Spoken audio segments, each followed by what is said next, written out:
First up, halloumi. Cheese doesn't seem to melt. It's a firm favourite on my barbie, but why doesn't it melt like other cheeses? It's a real mystery. Halloumi. To solve this non-melting enigma, I'm off to Cyprus. From Larnaca, we head west to the foot of Macheros Mountain and onto a small village where chef George Kyprianou is waiting. Hello, George. Hello there. Good to meet you. Now, George, you're a chef. You know a lot about halloumi? Yes, I do. Yeah. Let's show you. Brilliant. Time to find out just how much heat halloumi can handle. So we have here 3 different cheeses. We have the cheddar. We have the mozzarella, halloumi cheese from Cyprus. Which is your favourite? Halloumi cheese. Of course it is. Halloumi cheese. It's already melted, yeah? The cheddar's going mental. Yes, and the mozzarella as well. But halloumi not. Very nice color. Yeah. With a laser thermometer, I can see the mozzarella melts at 55 degrees, closely followed by the cheddar at 65. They're a mess. But the halloumi is hardly breaking sweat. 99, 117. We can cook halloumi in the oven as well. Over 180 degrees. Doesn't melt. And it doesn't melt. Defiant. Yes. It's like the spirit. It's Spirit like of a Cyprus. Yeah. So, George, you've got 3 different cheeses all using milk. Why are they all acting so differently? It's the traditional way of preparing halloumi in Cyprus. Let's say... Secret? Secret, yes.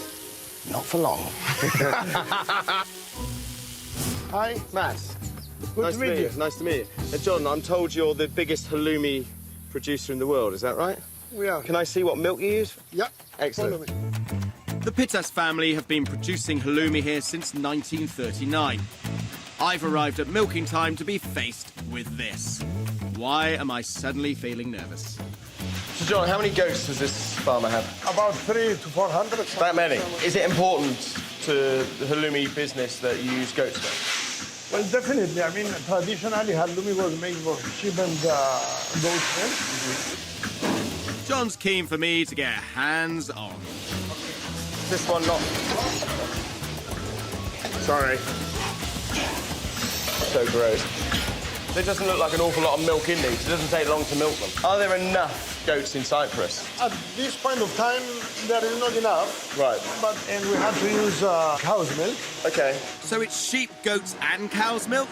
I was starting to think halloumi's melting point was down to goat's milk. So if it's not the type of milk, what is it? That's a good job.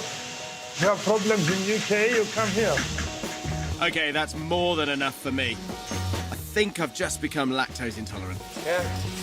I leave it to the farmers to do the job. Yeah. It's quite an acquired taste, isn't it? Standing in this pit, looking at this view. Now I'm just outside the capital, Nicosia. John's brought me to his halloumi factory where I'm hoping to find out why this particular cheese doesn't melt. So, John, I've seen where the milk comes from. How do you turn that milk into halloumi? Well, the whole process is here. Hello, I'll show you. Great, lead the way.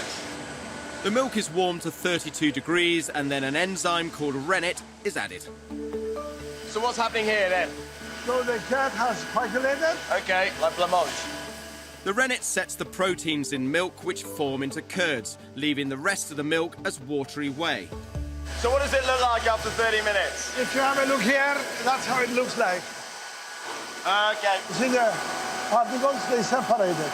Now it's ready for molding. For the cheese to be moulded, the solid curds and watery whey need to be separated. What is this you're doing? We fill that's the curd into the mold. And then we press it. So all this is getting pressed? Always. I know this is fairly standard process for all cheese making, so I'm struggling to see what gives halloumi its heat-resistant properties. This is a step that makes halloumi different from other cheeses. Okay. We're cooking it.